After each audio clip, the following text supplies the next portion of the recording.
Hello guys, welcome to my channel.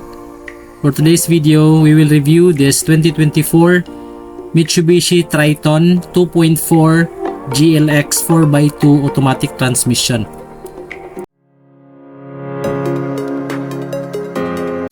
Alright, with an updated ladder structure, the all-new Triton offers enhanced durability and performance. More or less, nag-increase yung percentage ng torsional stiffness. It is now far more stable and durable. The Mitsubishi Triton is a competitor in the mid-size pickup truck market and is regarded as one of the most recognizable trucks in the Philippines. Mitsubishi chose to utilize the Triton name for its 6th generation, moving it in line with other markets that already use the Triton name. The vehicle is equipped with a state-of-the-art 2.4 liter 4N16. So ito na yung upgraded na engine. 4-cylinder turbo diesel engine with a horsepower of 201 and 470 Newton meter of torque. Meanwhile, the GL, GLX and GLS variants provide a reasonable 181 horsepower and 430 Newton meter of torque. An automated 6-speed gearbox is mated to this engine. The 4x4 models benefit from the Super Select 4WD system from Mitsubishi, which enhances off-road performance with an active brake-controlled limited slip differential or LSD. A bold and redesigned front bumper define the 6th generation Triton's design. A sophisticated version of Mitsubishi's dynamic shield design and split headlamps complement the front grille. As opposed to its former chrome finish, the grille in the Athlete trim has a body-colored appearance with the black accents. More prominent sculpted lines above the fenders are seen on the sides. The truck wider LED tail lights, which extend to the sides, give it a more substantial look from the back. So for this GLX version or variant, wala po tayong makikita ditong sensor sa front. And yung mags pala nito is add-on na. I believe this is more or less 100k plus, no? Meron siyang stepboard na color black. For the side mirror, naka-chrome. Merong turn signal light repeater. Pero wala siyang 360 na camera. Then, yung handle is naka-chrome. Pero yung stock rim niya is size 18. Then yung brake system dito sa likod is drum type. Meron siyang slim fender na naka body color. Ang maganda dito guys, napansin ko meron siya ditong parang rubberized na protector.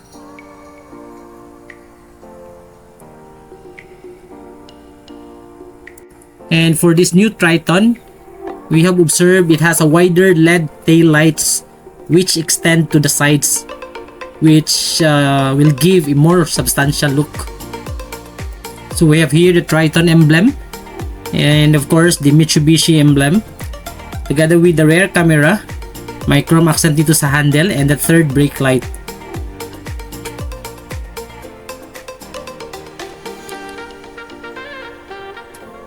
Wala akong nakikitang ano dito guys sa likod. Sensor. Correct me or maybe di ko lang nakita. Just comment down below. For this tailgate, no, yung napansin ko, wala siyang tailgate assist. No, di katulad doon sa Hilux na mayroong tailgate assist. Medyo mabigat yung ano dito, yung door sa likod. Sana nilagyan na lang. But anyway, this is for the GLX. So basically, the newly designed ladder frame chassis of Mitsubishi's pickup truck, which aims to provide more performance and ruggedness, is actually the largest improvement. A revised double wishbone front configuration and a lighter lift spring system at the back are two of Mitsubishi's extensive suspension enhancements. Super Select 4WD models also come with an active yaw control or the AYC function that applies the brake to the inside front wheel very gently to enhance cornering performance. Marami na din yung technology na i-embed dito sa bagong Triton. Though medyo may kabigatan pa din yung steering wheel. Pero maganda na din yung handling. So for the antenna, yung traditional pan antenna, hindi pa siya naka-shark fin. Since this is the GLX automatic transmission, so wala tayong makikitang roll bar doon sa likod. That's only for the GLS. So dito tayo sa cabin. For the side, we have leather wrap with white stitching. Dito naka hard plastic pero may accent na white stitching. And piano finish na black with silver matte finish dito sa handle. And for the windows, only the driver for the fully automatic. Parang may carbon fiber dito na nakabalot sa gilid, which is true to all the doors. May cup holders dito and the speaker. The cabin has a new digital multi-information display in addition to a new analog instrument cluster. So for the seat adjustment dito is naka-manual for this GLX. The modern conveniences are further enhanced by the sleek modern center of the dashboard. So parang may silver matte finish dito sa aircon vent. Depende pa din sa kind of variant. And then meron siyang 9-inch touchscreen. And modern touches na din yung mga buttons dito sa steering wheel, wrapped with leather yung steering wheel. Merong cruise control dito. So basically guys, yung steering wheel ni Triton is all new din compared to the previous model. Meron din dito ang grab handle sa driver, same din sa passenger.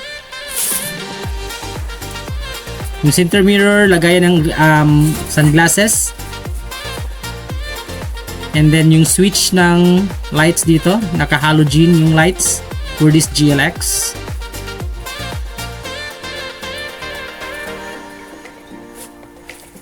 It has also an integrated music system or a 9-inch touchscreen. This is also a very significant change sa Triton as compared to the old models. And meron din dito mga aircon vents. And dito merong mga controls.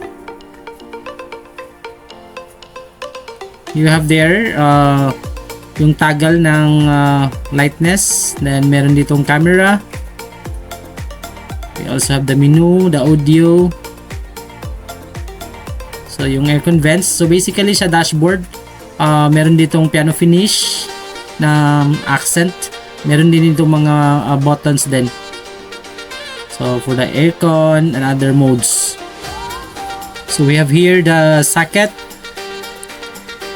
and the USB ports, Type C and the Type C ports. Lagay ng gamit dito and automatic shifter na may combination na piano finish. Lagay ng coins and the 2 cup holders. For this GLX, manual yung handbrake. And then, naka-leather wrap pala yung center console. Hindi na natin makuha yung nakabalot na cellophane. Pero yung center console is naka-leather wrap. Naka-leather wrap yan. With white stitching.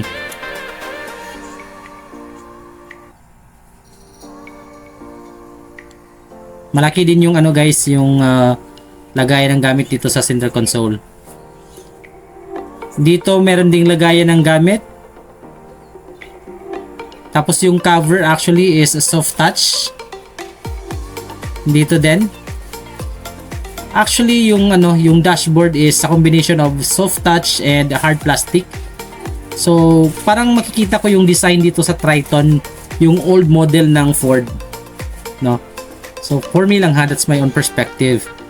Sa dashboard lang. Naka-halogen yung cabin light. Ang napansin ko dito sa Triton is medyo tumaas siya and then lumapad yung body. No? So, kaya pag nakasakay ka dito parang pataas talaga yung yung height. So dito may piano finish and silver accent yung dito sa likod. I think this is consistent doon sa other doors din.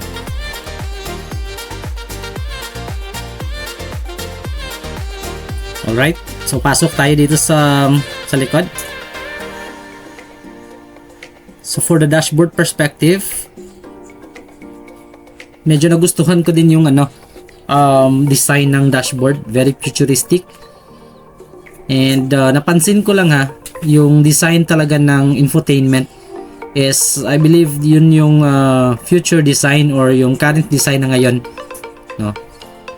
Usually napansin ko lang sa mga new models na mga sasakyan is gano'n na yung design, parang nakalabas na siya, no, sa dashboard, hindi na siya nakabaon doon sa dashboard. So wala siyang center console, may handle dito, and meron din dito sa side which is naka-black yung color. By the way guys, for this GLX variant, hindi siya naka-push start. Okay, meron ditong socket and meron din ditong ports, USB ports. And medyo spacious dito sa likod, no? Napakalaki yung legroom. Anyway, I'm only 5'4", pero sa tingin ko talaga is medyo spacious dito as compared, no, to other competitors. In terms of safety and security, the Triton is equipped with 2 front SRS airbags, an engine immobilizer, electronic brake force distribution, ISOFIX anchors, anti-lock brakes, and a driver's knee airbag as a standard safety features. A blind spot monitoring system and a front collision avoidance system are among the extra features available on the GLS and Athlete variants. In addition to the usual array of safety equipment, the Athlete Edition receives side and a curtain-mounted airbags, front and rear parking sensors, and a lane departure warning system. So I believe those technologies or safety features are being added to higher models or variants. The price of this Triton GLX 4x2 80 is 1,443,000 pesos with a 15% down payment of 99,000. For 5 years, 31,490. You can also have the 20% down payment of 199,000 pesos. For 5 years, 29,638. Or you can go directly with the 30% down payment of 409,000 pesos. For 5 years, 25,933 pesos. Subject for bank approval. So as you can observe for this GLX 4x2, wala tayong makikita dito ang chrome accents masyado sa front grille. And also, yung roll bar, no, only for the GLS. Alright? I believe we are also excited for the new face of the 4th generation of Montero.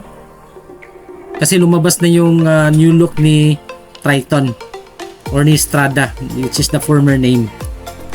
Please don't forget to like, comment, and subscribe to my channel, Jubal's Car Vlogs. Thank you guys for watching and see you in the next video.